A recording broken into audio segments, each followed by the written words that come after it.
안녕하세요. 수요일엔 큐티 클래스죠.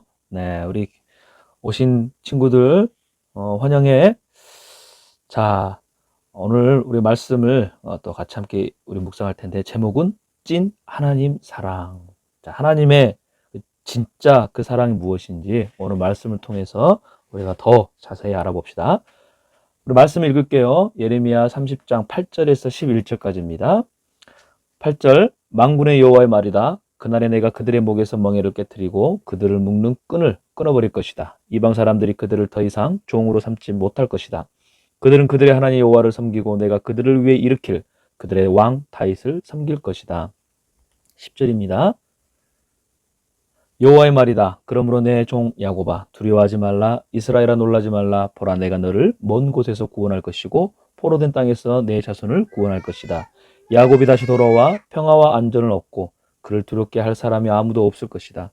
여호와의 말이다. 내가 너와 함께해 너를 구원할 것이다. 내가 너를 흩었던 모든 민족들을 완전히 멸망시킬지라도 너는 내가 완전히 멸망시키지 않을 것이다. 그러나 내가 너를 정의로 훈계하고 내가 결코 처벌을 면하게는 하지 않을 것이다. 아멘. 예레미야를 통해 우리는 지금 찐 하나님 사랑, 그 하나님을 지금 알아가고 있어요. 왜 하나님을 더 알아야 되고 그 사랑을 더 우리가 배워야 하는지, 신앙은요 하나님을 아는 만큼 가질 수 있기 때문이에요. 하나님을 제대로 알지 못하면요 그 하나님의 사랑, 그 하나님에 대해서 우리가 오해하게 되고 잘못된 신앙을 가지기 때문이라는 거죠. 그래서 하나님을 오해하게 된다? 이게 말이 돼요, 안 돼요? 잘 이해가 안 되죠. 근데 오해라는 것은 무엇이냐면 하나님을 알지 못해서 생기는 것, 자기가 아는 것만 전부라고 생각한 것, 하나님에 대해서 또 경험하는 것이 모든 것이라는 착각에서 비롯된다는 거예요. 이런 사람들 가운데서요 우리 예레미야에서 볼 수 있는데 어떤 사람들이 나타나요? 거짓 선지자, 예언자들, 요즘 말로 하면 잘못된 신앙을 가진 사람들이 나타나고 있다는 거예요. 나는 하나님을 지금 오해하고 있을까? 아니면은 잘 알아가고 있을까? 그래서 나는 어떠한가 우리가 스스로 오늘 말씀을 통해서 돌아봤으면 좋겠어요. 왜냐하면 자칫 잘못하면 나에게도 거짓 선지자, 예언자와 같은 모습이 있기 때문이에요.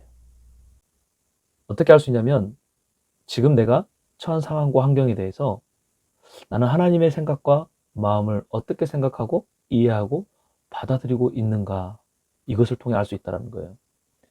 예레미야 선지자는요 이스라엘 향해 여러분 죄를 회복하고 죄를 고백하고 회개하면 하나님께서 바벨론 포로에서 회복시킬 거라고 그는 받아들이고 선포하고 있는 반면에 거짓 선지자는 하나님은 우리를 절대 바라지 않으신다. 하나님은 우리를 무조건 사랑하신다. 틀린 말은 아닌 것 같지만 그러나 예레미야와 다른 게 뭐가 있어요? 자신의 죄를 깨닫지 못하고 있다는 거예요. 지금 우리에게도 마찬가지예요. 지금 내가 겪는 어려움, 힘든 것, 이걸 우리는 고난이라고 이야기하잖아요. 이런 고난은 하나님의 생각과 마음이 아니야. 잘못된 거야.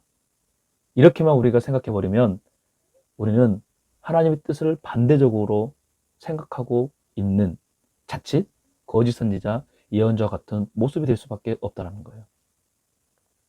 왜냐하면 우리가 하나님을 더 진짜 알아가다 보면 하나님께서는요 사랑하는 자녀라도 죄에 대해서는 절대 눈 감아주지 않으세요.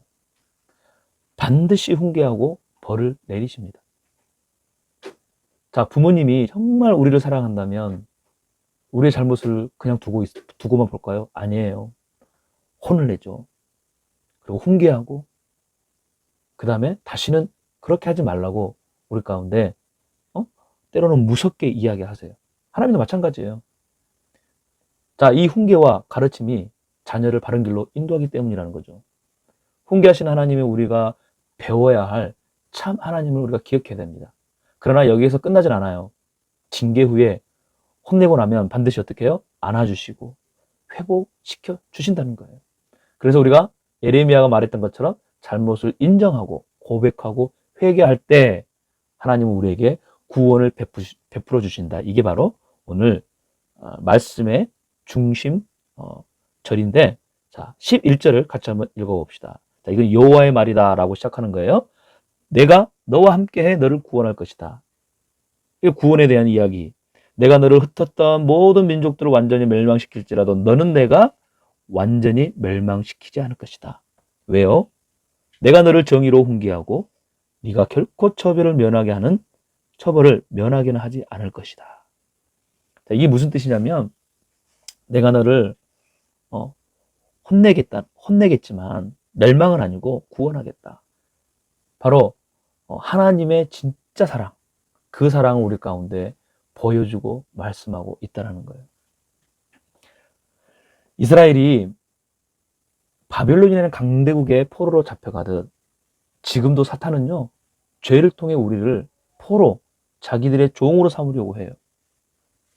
하지만 이때 우리의 죄를 깨닫고 예수님의 이름으로 회개하고 기도하면 하나님은 반드시 우리를 포로에서 건져 주시는 거예요. 지금은 여러분 어떤 상태에 있어요? 포로 상태인가요? 아니면 구원받은 하나님의 자녀의 모습인가요? 지금의 내가 어떤 모습이냐 사실 중요하지 않아요. 바로 신앙, 진짜 믿는 크리스천의 태도가 중요해요. 그래서 우리가 잊지 말아야 할 게 뭐냐면 예수님은 지금 여러분의 모든 문제, 근심, 어려움, 심지어는 해결할 수 없을 것이라고 생각하는 모든 것, 여기에서는 죄도 포함돼요. 이것을 위해, 이러한 우리를 위해 십자가를 지신 분임을 우리가 믿어야 한다는 거예요. 이게 진짜 참 신앙이고 하나님의 사랑을 아는 것이고 하나님을 아는 거예요. 이 십자가의 주님을 의지하며 하나님께 기도하면 우리가 어떤 모습이라 할지라도 하나님은 우리를 자녀로 받아주시고 회복시켜 주신다는 거예요. 이게 찐 하나님의 사랑임을 여러분 잊지 맙시다. 더 이상 하나님을 오해하지 맙시다. 하나님에 대해서 무조건 좋은 하나님, 나를 사랑하시는 하나님, 틀리진 않아요. 하지만 죄에 대해서는 하나님은 절대 그냥 두고만 보시지 않는다는 거예요. 간과하지 않으신다는 거예요. 하나님께 여러분 다시 예수님의 그 십자가의 그 사랑을 의지하며 기도할 수 있는 그러한 참 신앙, 참 믿음을 가지고 하나님께 날마다 나아가는 하나님의 사랑받는 우리 모든 부처 친구들이 되기를 축복합니다. 오늘 하루가 그러한 하나님의 자녀로 살아가는 하루가 되기를 다시 한번 축복하며 기도할게요. 하나님, 예레미야 말씀을 통해 찐 하나님의 사랑을 더 알아가게 하시고 어느 때라도 내가 하나님께 고백하고 또 기도할 때마다 하나님의 사랑을 깨닫고 하나님의 사랑을 받을 수 있는 우리 모든 부처 친구들이 되게 하옵소서. 예수님의 이름으로 기도합니다. 자, 다음 주에 또 우리 만날 텐데 광고가 있어요. 여러분 짜자잔, 어떤 광고일까요? 바로 이번 주부터 우리가 실시간 예배를 우리 부처 예배로, 자체 부처 예배로 드리게 됩니다. 그래서 어른들이 드리는 그 예배에 주일 1부, 2부 예배에 여러분 거기에서 드리지 말고요. 우리가 푸초에서 자체적으로 우리가 예배할 거예요. 그래서 우리 푸초 푸른마당에서 우리 선생님들과 함께 선생님들이 준비할 거예요. 실시간 예배를. 그래서 그때 우리 선생님들도 보고 또 목사님도 예배를 통해 우리가 만났으면 또 기대하는 마음으로 이번 주 기대합시다. 자, 이번 주도 화이팅! 다음 주에 우리 다시 만나요. 안녕!